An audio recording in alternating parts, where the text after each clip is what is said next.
Bonjour à toutes, bienvenue sur ma chaîne. Aujourd'hui, on se retrouve pour une petite vidéo sur le plastique magique ou plastique fou. Donc, qu'est-ce que c'est?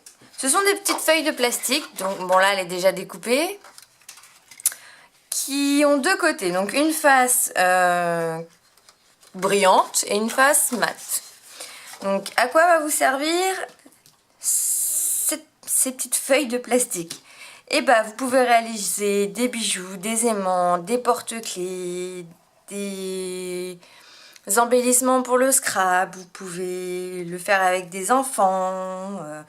Enfin, vous pouvez vraiment voilà, faire des cadres, des cadeaux. Enfin, vous pouvez vraiment faire tout et n'importe quoi avec ce plastique. Donc, il faut savoir que ce plastique, vous allez dessiner dessus, qu'après vous allez le passer au four et que ça va réduire et épaissir jusqu'à 7 fois. Donc c'est-à-dire que pour une taille de ce rond là, et ben vous allez vous retrouver avec une taille comme ceci. Donc vous voyez, ça réduit vraiment beaucoup. Donc je vais le faire avec vous. Donc moi j'ai acheté ça, je ne sais même plus où, je crois que c'était la Foire Fouille. Donc ça se présente dans une pochette. Comme ça. De l'autre côté, vous avez les instructions, donc la petite notice. Vous avez 3 feuilles. Enfin, moi, dans celui que j'ai acheté, il y avait 3 feuilles. Et des patrons pour écrire, pour vous donner des petites idées au début, si vous voulez tester, et qui vous montrent les gabarits, entre guillemets, et les choses que vous pouvez faire. Sachez que on va surtout s'occuper du côté brillant après chauffage. Donc, il faut vraiment... écrire votre texte à l'envers, comme il vous le montre ici. Parce que si vous écrivez à l'endroit, ce sera le côté... vous voyez, là, vous avez le côté brillant. Et quand vous le retournez, vous avez le côté un peu mat. Donc moi, bon, là, je ne l'ai pas encore fait, mais d'habitude, je passe une couche de vernis transparent, ce qui donne un côté un peu plus lisse, on va dire, et brillant à ma petite... Bon, là, c'était un essai, donc... Mais voilà, pour que ce soit pareil des deux côtés, un petit coup de vernis transparent et voilà. J'en avais fait un pour ma maman et pareil, j'avais dû écrire à l'envers pour que le côté le plus beau, en fait, ça soit écrit à l'endroit. Je sais pas si vous me comprenez très bien, mais en tout cas, pour que ça ressorte bien, il faut écrire à l'envers. Donc soit vous prenez une feuille avec un stylo bien épais, une feuille un peu... une feuille d'imprimante où vous écrivez au feutre noir pour que ça ressorte bien, que vous puissiez le faire, ou alors au calque. Enfin après, vous avez beaucoup de façons de faire pour écrire à l'envers. Donc voilà, donc ils nous disent de colorier sur le côté du plastique qui est mat. Donc eux, ils disent au crayon de couleur. Moi personnellement, je l'ai fait au crayon de couleur. Le résultat, je le trouve pas exceptionnel. Celui-là, je l'ai fait au feutre à alcool. Et vous voyez, ça marche très bien, ça ne bouge pas. Donc les feutres à alcool, ça marche aussi. Après, vous avez juste à détourer votre dessin et à le chauffer. Donc eux, ils disent de le mettre au four à 150 degrés sur une feuille de papier sulfurisé. Et il va réduire, donc ça va faire une sorte de boule, tout va se rétrécir sur lui-même pour après redevenir bien plat. C'est vrai qu'avec les enfants, quand vous le mettez au four, c'est marrant, les enfants sont émerveillés de voir comment le plastique devient tout fouillis et puis se remet à plat bien comme il faut derrière tout seul. Et ils disent qu'au bout de 2 minutes, et vous avez le plastique, une fois qu'il est bien revenu à plat, en fait, ça veut dire que c'est prêt. Après, vous le sortez du four et vous essayez de mettre un poids sur le plastique pour qu'il se mette bien droit. Sinon, des fois, celui-là, moi, je l'ai fait et vous voyez, là, on va pas voir, mais en gros, j'ai 2 grosses bulles dessus et il n'est pas très plat. Mais bon, après, c'était un essai. Ou alors, si vous avez un headgun, ça marche aussi au headgun, donc au pistolet chauffant qu'on utilise pour, normalement, l'embossage à chaud. Ça marche aussi. Donc voilà, je vais vous montrer un peu à quoi ça ressemble, comment on fait. Donc là, je sais pas si vous voyez très bien, j'ai détouré, j'ai fait le contour de mon petit morceau de plastique pour vous montrer la taille à la fin. Donc c'est une bande de plastique de 7,5 sur 3 cm. Donc je vais faire un dessin vraiment vite fait avec vous pour vous montrer ce que ça donne. Donc je vais prendre mes petits feutres à alcool. On va prendre ça. Voilà. Donc je vais vraiment vous faire un petit dessin, mais vraiment rapide. Hein. C'est juste histoire de vous montrer comment on fait. Donc vous avez votre petit morceau de plastique. Donc vous avez le côté qui est brillant et on va colorier sur la partie qui est mat. Je sais pas si on va très bien voir. Donc moi je vais le mettre dans ce sens-là parce que je veux qu'il soit dans ce sens-là après. Voilà, on va faire une petite fleur. Je suis pas très bonne en dessin, donc faites pas attention. Hein. C'est vraiment pour...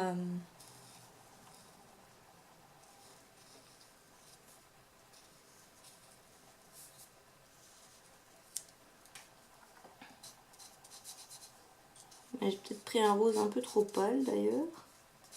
Je ne vois pas très bien ce que je fais. Peut-être que sur la table, je verrai mieux. Non, on va prendre une autre couleur parce qu'en fait,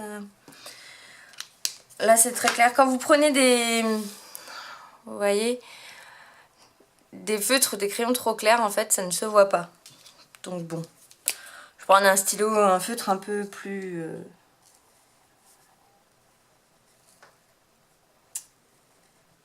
un peu plus foncé, je vais y arriver.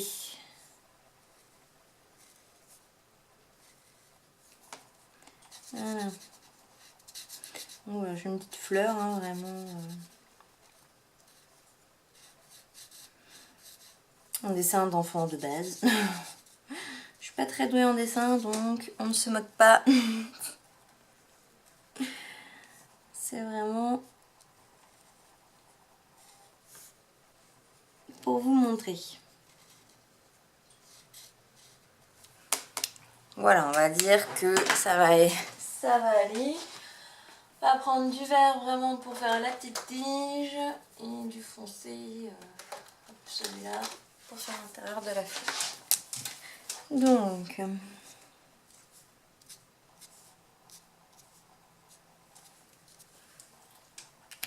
voilà, on va faire...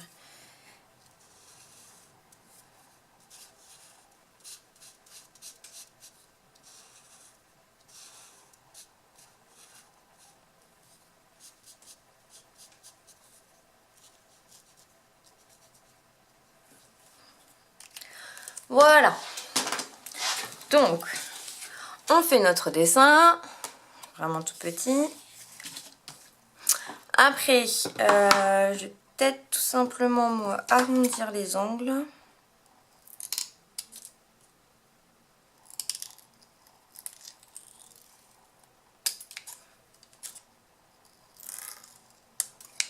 Voilà, pour que ça fasse plus joli.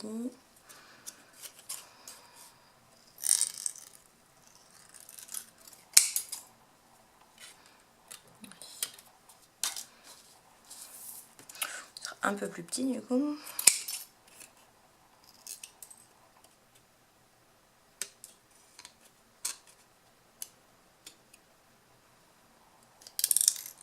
Je la détourne pas en entière parce que comme je veux le mettre sur un trombone pour me faire un petit marque-page, un paperclip pour mon bugeot.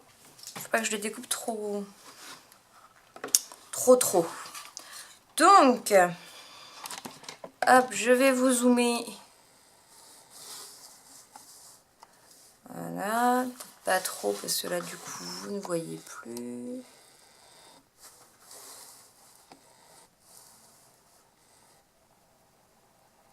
Bien que ça fasse la mise à jour. Voilà. Donc je vais prendre mon pistolet chauffant, donc ça va faire du bruit, je suis désolée. On y va.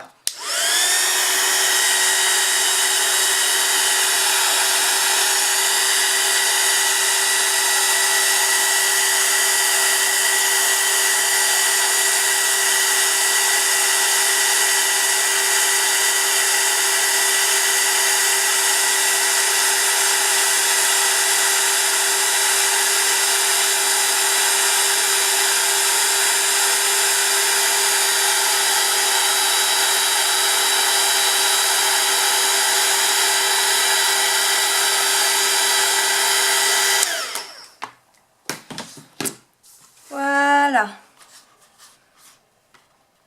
Donc là il est bien plat, donc j'ai pas besoin d'y toucher, il est vraiment plat, donc je vais le laisser comme ça. Après au four, il préconise de mettre, comme je vous ai dit, un poids dessus, donc à vous de voir comment il sort de votre four. Sachant que quand vous allez le sortir, il va être encore un peu chaud et que du coup, il risque d'être un peu mou. Donc faites attention, c'est pour ça qu'il préconise de mettre un poids dessus, vraiment pour le tenir bien à plat le temps qu'il sèche réellement. Et donc cela vous donne, voilà, un petit embellissement. Donc je sais pas si on va voir, je vais le repasser juste au feutre. Voilà. Qu'on est parti d'une taille comme ça. J'ai coupé un petit peu, j'ai coupé, alors attendez, hop voilà, on a ça. Voilà, j'avais coupé là à peu près. On va enlever cette partie là. Donc, je vais vous montrer. Voilà. Donc, de cette taille là, voilà, sur cette partie là, on a à l'arrivée cette taille là. Donc, vous voyez, ça réduit vraiment beaucoup. Et donc, ça me fait un petit embellissement que je vais pouvoir derrière coller sur un trombone. Voilà ce que ça donne. Donc moi je mets un petit coup de vernis derrière pour que ce soit, quand je veux le laisser comme ça, que ce soit transparent, je remets un petit coup de vernis transparent. Sinon ce que vous pouvez faire, enfin là ce que je vais faire, moi je vais coller un petit morceau de papier blanc derrière pour coller mon trombone dessus. Ou une feuille, pas rose parce que du coup voilà, mais bref, je trouverai bien moyen de le coller. Voilà, bah écoutez, j'espère que cette petite vidéo vous aura plu. J'espère, si vous avez essayé, n'hésitez pas à me dire ce que vous en pensez. Si vous avez des questions, je vous laisse les mettre en commentaire, je vous répondrai au plus vite.